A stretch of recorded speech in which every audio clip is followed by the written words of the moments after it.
नमस्कार, मी गणेश कडलक. आपले Maharashtra news live 24 आवाज सर्वसामान्य माणसाचा मध्ये मनापासून स्वागत. आपण पाहत आहात आजच्या दिवसभरातील महत्त्वाच्या घडामोडी. काल दिनांक 1 मे 2026 रोजी दक्षिण माळुंगे पोलीस ठाणे येथे सायंकाळी 7:30 ते 8च्या दरम्यान एक महिला नामे सीमा कमलेश रावत यांनी येऊन माहिती दिली की त्या भाड्याने राहत असलेल्या त्यांच्या खालुंबरे गावातील त्यांच्या घरापासून त्यांचा मुलगा रियांशू रावत वय वर्ष 3 हा दुपारपासून त्यांना मिळून येत नाही आहे. सदर मुलगा त्यांच्या संपर्कात नाही आहे. त्यावर सदर माहिती मिळताच आम्ही तात्काळ आमच्या पोलीस पथकासह त्यांच्या राहते घरी जाऊन त्या मुलाचा शोध घेतला. सदरचा मुलगा त्या परिसरात आम्हाला मिळून आला नाही. त्यावर आम्ही त्या ठिकाणच्या आजूबाजूच्या वस्तीमध्ये राहत असलेल्या रूमची तपासणी केली असता तिथे आम्हाला एक संशयास्पद एक रूम बंद स्थितीत आढळून आली.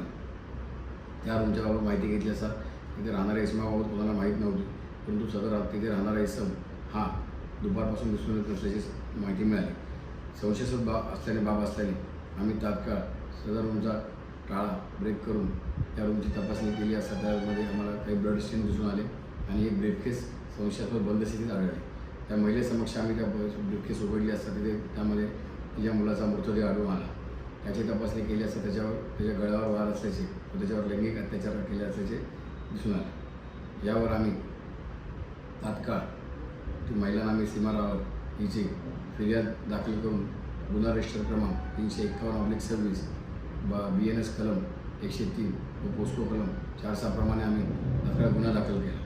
सदरचा गुन्हा हा गंभीर, निर्गुण व संवेदनशील असल्याने सदरचा गुन्हा तात्काळ उघडकीस आणण्याबाबत आमचे माननीय पोलीस आयुक्त पिंपरी चिंचवड सर व आमचे सर्व वरिष्ठ तसेच आमचे पोलीस उपायुक्त Khedkar madam ACP Kadam sir यांनी आम्हाला मार्गदर्शन केले व गुन्हा उघडकीस आणण्याबाबत सूचना दिल्या. त्या अनुषंगाने आमच्या तपास पथकाचे पोलीस निरीक्षक देवडे, API पुल्ली व आमचे तपास पथक यांनी ज्या इसमाच्या रूममध्ये तो मुलगा आढळून आला होता त्या इसमाबाबत तिथे कोणतीही माहिती मिळून येत नव्हती. तो इसम हा 15 दिवसापूर्वी झाल्याचे माहिती मिळाली. त्यावर त्यांनी सखोल चौकशी करता त्याचे नाव सत्यम कुमार व तो BR राज्यातील असल्याची माहिती मिळाली.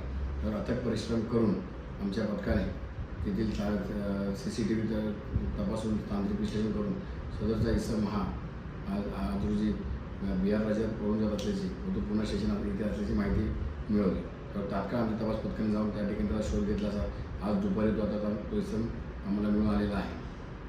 त्याच्याकडे आम्ही अधिक चौकशी करता त्याने गुन्ह्याची कबुली दिलेली आहे. त्यावर तसेच तपासानंतर असे निष्पन्न झाले की सदर इसम हा अल्पवयीन असून त्याचे वय वर्ष 16 आहे. त्यावर आम्ही सदर गुन्ह्या तपासात पुढील योग्य ती कायदेशीर कारवाई करीत आहोत.